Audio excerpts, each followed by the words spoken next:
start of something wonderful and new, or one more dream. And that was a bit from La La Land. Damien Chazelle's LA musical charmed its way to 7 Golden Globe nominations, with Barry Jenkins' coming-of-age tale Moonlight close behind with 6. Joining us to discuss the Golden Globe nominations is WSJ's John Jurgensen. Hi, John. Morning, hey. So let's start with La La Land. Is this film ushering in a new era for the musical film? I mean, this category has been a bit neglected in recent Hollywood history. Yeah, I mean, they certainly put a new spin on it and some freshness on it and some sexiness on it, that's for sure. Yeah, and I think, as you said, the musical has been sort of left out of the spotlight for a while now. But, ushering a new era, I'm not sure. I mean, it's kind of like saying The Artist from 2011 was going to bring back black and white movies. Right.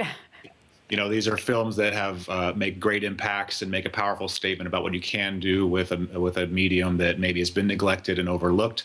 But I don't know. I mean, if we're going to see some imitators, I'm sure we will. But whether or not they're going to break through like this, right. I kind of doubt that. All right, so let's talk about the dramatic category, a traditionally more competitive one. Moonlight led the pack here. Is that right?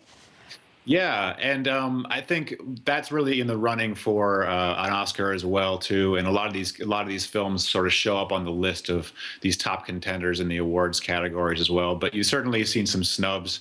Martin Scorsese's picture Silence, it's his magnum opus that he's been ruminating over for decades, hasn't shown up on that list.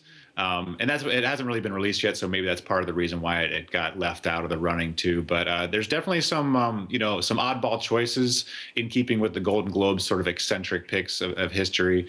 Look at something like Deadpool in the musical or comedy category. Yeah. Big hit movie, but and it was pretty funny. So in terms of maverick choices, that certainly hits the bill. And Moonlight is facing competition against Lion and Manchester by the Sea.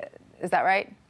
Yeah, that's right. And again, those are great films, and I think these are solid choices, certainly.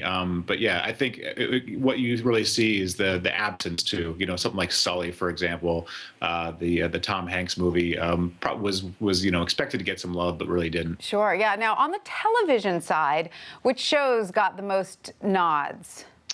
The People versus O.J. Simpson, as expected, really sort of a tour de force show, miniseries, kind of bringing back this sort of anthology format and doing it with historical material.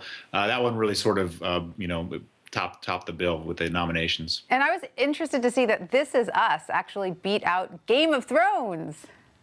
Yeah, in terms of nominations, yeah, that's a great one. I'm glad it's in there too, because it really sort of made a big hit for broadcast television. It's a big hit for NBC this season, and you just don't see the broadcast networks represented there at all. But the fact that it has been such a breakthrough hit popularly really sort of reflects that they're doing something interesting. You see some streaming shows show up there as well. Mozart in the Jungle is a favorite of the Golden nominees, and they do tend to pick some of the new stuff that reflects kind of cutting edge stuff happening in television, especially on the streaming networks. Absolutely. Now, I want to talk about Best Actress in a Motion Picture Drama, because this year it's just filled with fantastic actresses. Amy Adams in Arrival, Jessica Chastain, a lot of competition here. Yeah, a lot of great competition there. And you also see some of the favorites too. This is where some of the times the Golden Globes, the foreign press Academy members are the ones who sort of show their taste. You see someone like Meryl Streep show up in Florence Foster Jenkins, a film that didn't really get much love and really much notice at the box office, but they love their stars, and someone like that sort of represents the tried and true pick for them. Absolutely. And Isabelle Huppert, right? Another favorite with the Europeans. Yeah, exactly. And, it's good to see Ruth Negga in there as well for Loving. That show, that movie's gotten a lot of attention. Maybe didn't quite get as many nominations as they had hoped, but her performance certainly, deserved that nomination. Any other major surprises or snubs you noticed? On the animated side, Finding Dory didn't get in there. It was a huge monster hit at the box office. A favorite Pixar franchise, was surprisingly snubbed. Zootopia got in. That was a great film too. And so, you see definitely some deserved nominees, but I think that one was certainly surprising on the animated side. All right. Thank you so much, John, for that. We will all be watching on January 8th. My pleasure. Thanks.